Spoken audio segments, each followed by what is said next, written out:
de tu majestad, llevar de tu luz en la oscuridad, llegar a la meta, ser parte del plan. Toma mi vida y úsala. Hoy es tiempo de cambiar. Es tiempo de cambiar. Tu amor al mundo, ya no puedo esperar. Te quiero alabar mi vida. Bienvenidos a este nuevo programa de Enlace con el Señor. ¿Qué sería el mundo sin el amor?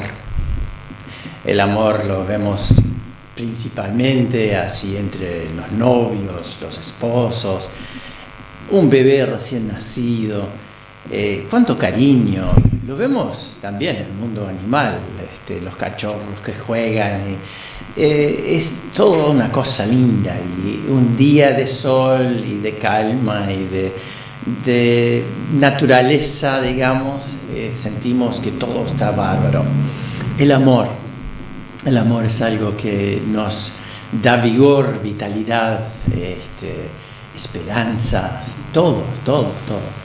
Ahora, yo estaba pensando en el amor de Dios. El amor de Dios, claro, Él lo inventó, vamos a decir así.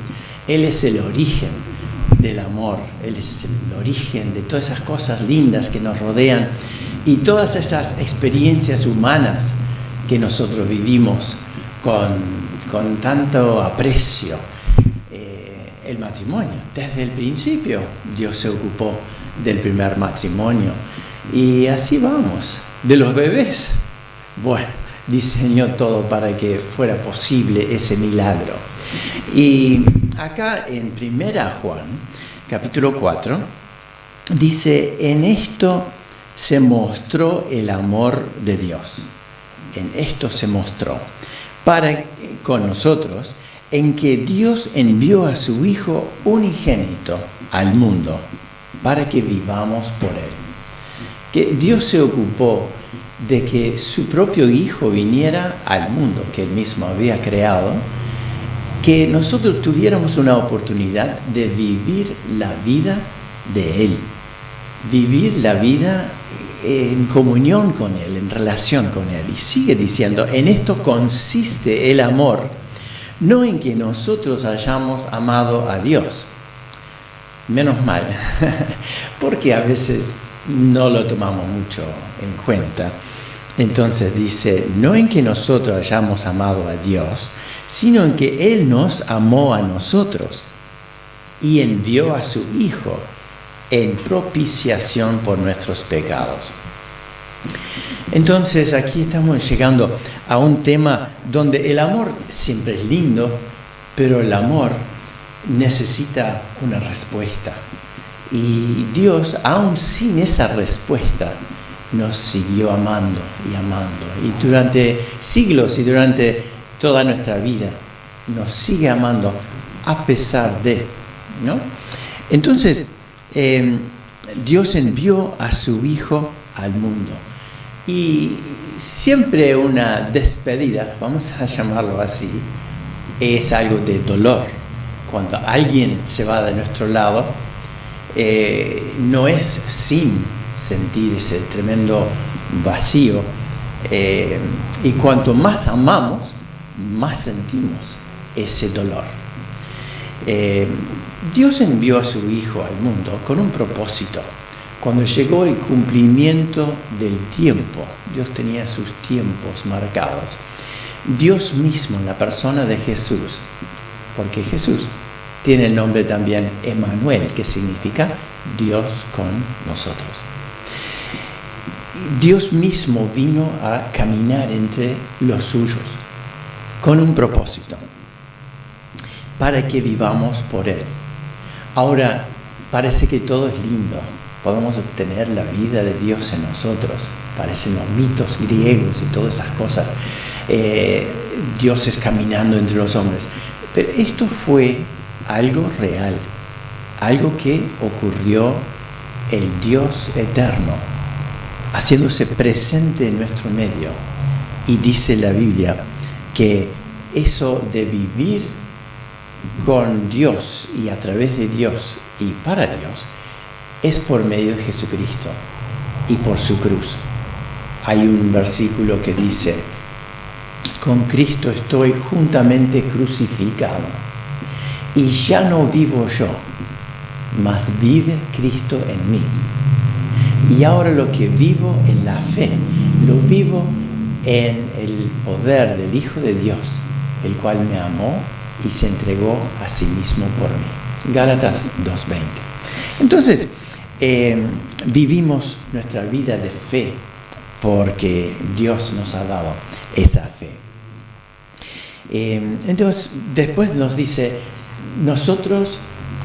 Dios nos amó a nosotros, no porque le hayamos amado a nosotros a Él, sino que Él tomó la iniciativa. La iniciativa es de Dios.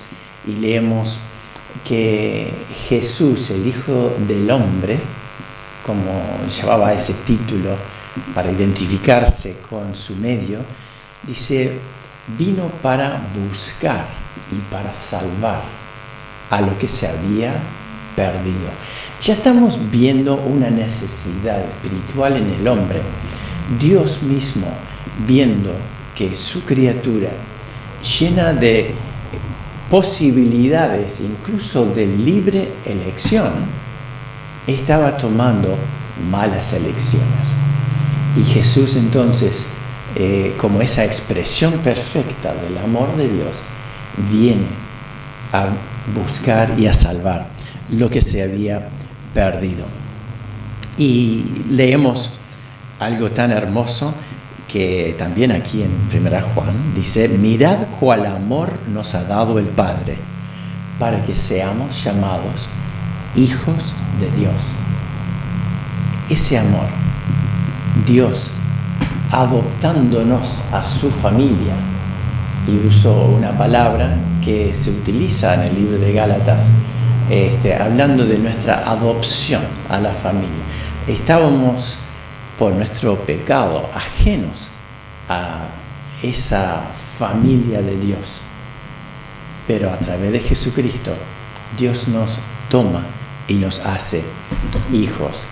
A veces, hablando de la adopción, decimos que hay dos palabras que empiezan con D: decisión y decreto. Primero es observar y decir, este niño lo quiero para mí, lo quiero en mi familia, ¿sí? Y entonces allí hay una decisión. Y bueno, podemos conocer matrimonios que dicen, bueno, no queremos que sea muy grande, muy chico, muy esto, muy lo otro, que sea parecido a los papás que lo van a adoptar, cosas así. Entonces, por eso es una decisión. Ahora, la decisión de Dios de adoptarnos era de vernos en nuestro pecado, vernos como hijos rebeldes, vernos como sirviendo a Satanás, viéndonos en nuestra necesidad. Y Dios entonces tomó la decisión y dice, todo el que a mí viene, no le echo fuera. O sea, si quieres pertenecer a mi familia, bienvenido. Te voy a recibir, te voy a dar mi apellido, te voy a dar mi herencia, te voy a dar todo lo fantástico que tengo para ofrecerte. Decreto, la otra D, ¿no es cierto? Decisión y decreto. Después vienen los papeles donde este hijo con tal apellido pasa a ser mi hijo legal y llevando mi nombre, llevando mi apellido. ¿Sí? Yo lo sé de experiencia, por eso lo estoy diciendo. Entonces, en el ámbito espiritual sucede exactamente lo mismo, donde es por decreto de Dios, donde primeramente Jesús dice, al que a mí viene, no le echo fuera. Nadie es demasiado malo, vamos a decir así, demasiado pecador para que Dios lo quiera en su familia. Jesús murió por todos. Y ahora las Escrituras dicen que no hay nadie que nos pueda arrebatar del amor de Cristo. Nadie, ni nada. Y hay una exclamación de San Pablo que dice: ¿quién nos separará del amor de Cristo? ¿Qué nos puede separar? Nada. Lean el final de Romanos 8 y allí está todo. Y dice que Jesús vive hoy en la presencia del Padre, intercediendo permanentemente por nosotros. Un detalle más, antes de una canción que a mí me encanta y mucha gente en la iglesia siempre está pidiendo esta canción de libertad. Pero saben que el amor también tiene su limitación. Claro, el amor no soluciona nada por sí solo. El amor puede ser hacia un hijo, hacia un cónyuge infiel, puede ser hacia alguien que tenga una enfermedad. Y entonces podemos enumerar muchísimos casos. Y el amor, por más que amemos y quisiéramos solucionarle el tema, vuelve a ser una decisión de la persona a quien amamos, ¿no? Puedo querer lo mejor para mi hijo, pero si mi hijo elige malos caminos, entonces mi amor queda con muchísimo dolor.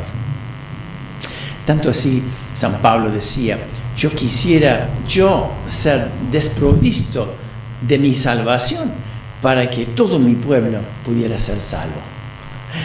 Claro, no serviría, porque él no era quien pudiera salvar a nadie de sus pecados.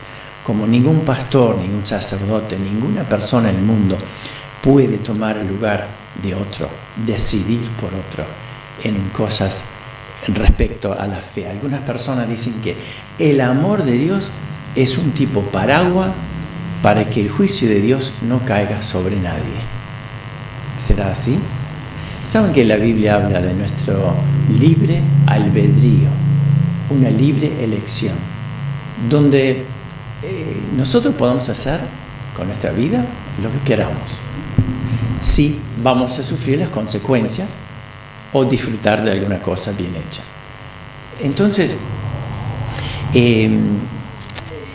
el amor no es una virtud que solucione nada por sí solo. El problema tiene elementos fuera de nuestro control.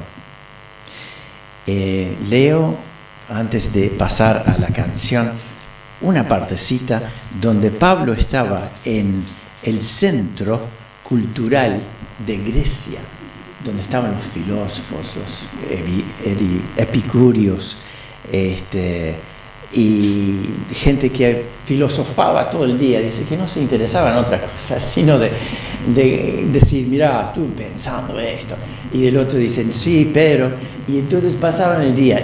Cuando cae Pablo allí, dice que enardecía su corazón viendo el pueblo entregado a la idolatría, porque tan amplia era su idea religiosa que tenían que acomodar todos los pensamientos de todos. Entonces hasta tenían un ídolo al Dios no conocido. Entonces dice: vengo a hablarles de este Dios que ustedes no conocen. Y termina su prédica en un estadio que ellos tenían allí, diciendo así: pero Dios, habiendo pasado por alto los tiempos de esta ignorancia, ahora manda a todos los hombres en todo lugar que se arrepientan. O sea que había un tiempo para ir experimentando, conociendo, hablando, pero dice: ahora manda que todos se arrepientan, que todos lleguemos a la misma conclusión: necesitamos a Dios. Yo necesito a Dios. Yo soy pecador. lo dice la Biblia, lo dice mi conciencia, lo dirá mi señora. Todo alrededor mío es tan claro. Y mi vecino, más todavía, así pensaba, ¿no? Que el otro es peor que yo. Después dice, por cuanto ha establecido un día en el cual juzgará al mundo con justicia. A veces reclamamos de Dios justicia contra aquel diablo, que hizo esto, que hizo lo otro. ¿Por qué Dios no hace justicia? Si Dios hiciera justicia hoy, sería contra todos por igual. Y está pronto para el juicio de Dios. Eso lo tenemos que tomar en cuenta. ¿En qué base? ¿En qué se basa para decir que está pronto para enfrentarse a Dios? La Biblia es la única base clara donde podemos saber sí o no estamos preparados. Y esa es la idea. Acá está diciendo, estas cosas os he escrito a vosotros que creéis en el nombre del Hijo de Dios, para que sepáis que tenéis vida eterna y para que creáis en el único Hijo de Dios.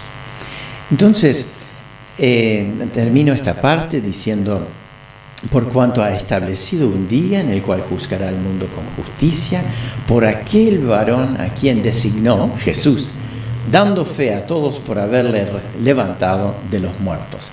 El amor de Dios está hablando de juicio. El amor de Dios está hablando de ignorancia, de arrepentimiento. El amor de Dios nos está llamando a la realidad. Y nosotros le decimos a Dios, no te metas. Es así, ¿no?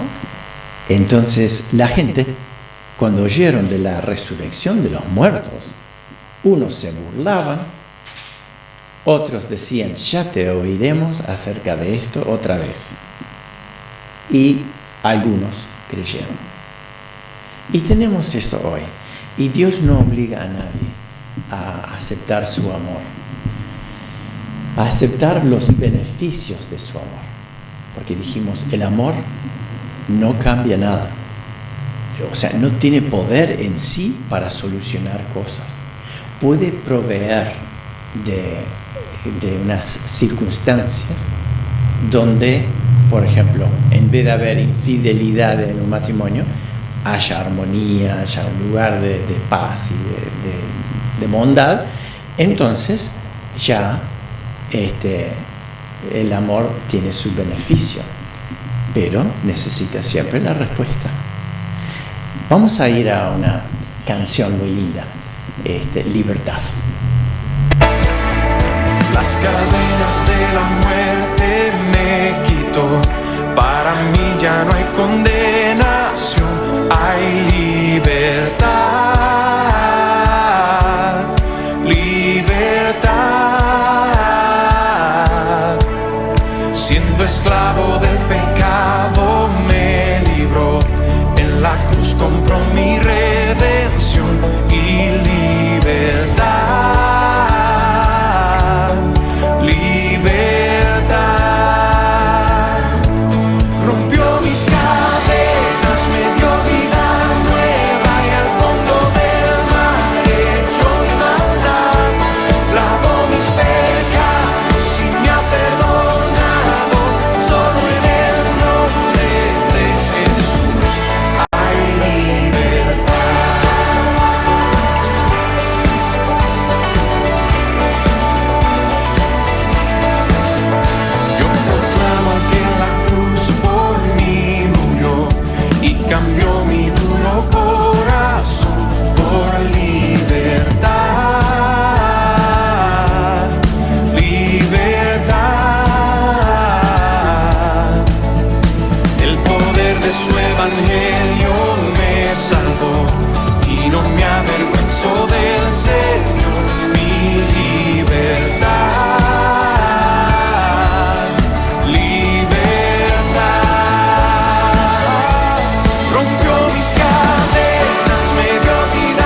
Hay libertad en Jesús por el amor, el gran amor de Dios hacia nosotros.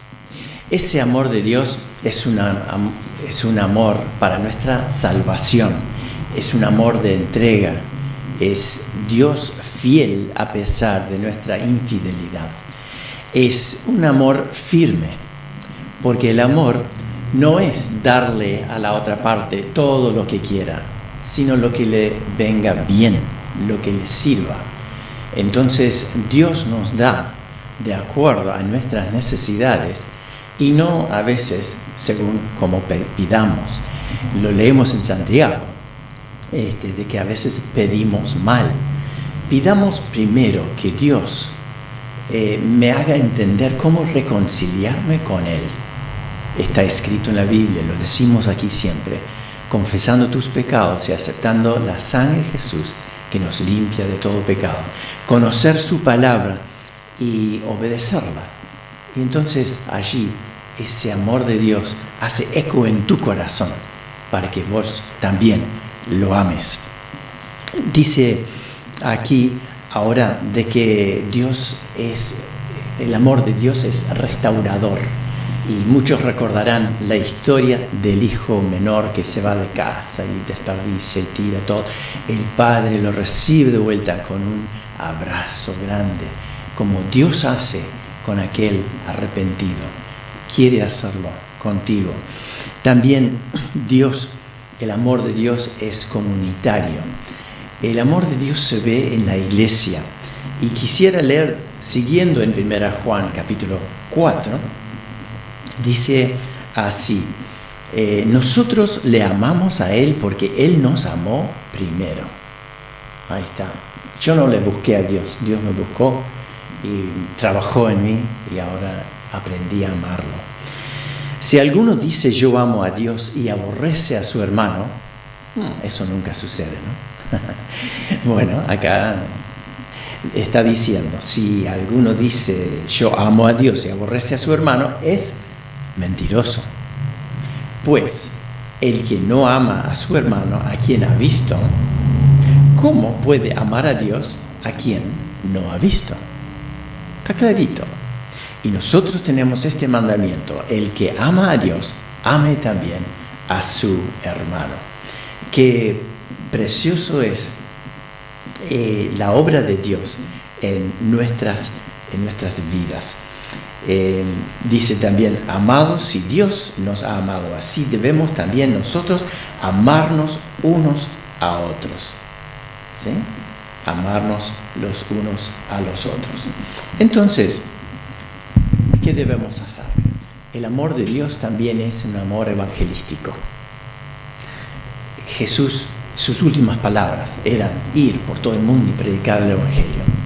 Y está escrito que nos llama embajadores de Dios, que Dios a través de nosotros ruega a los hombres: reconciliaos con Dios. Esa es nuestra propuesta para vos, amigo, para usted que escucha, que no demore más.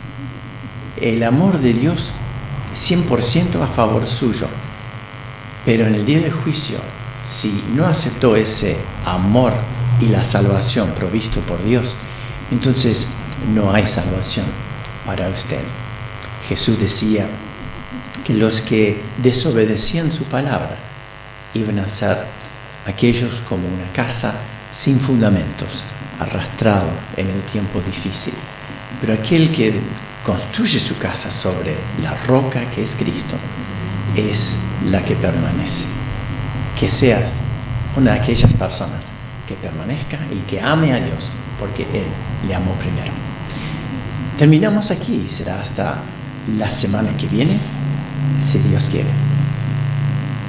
Quiero proclamar de tu majestad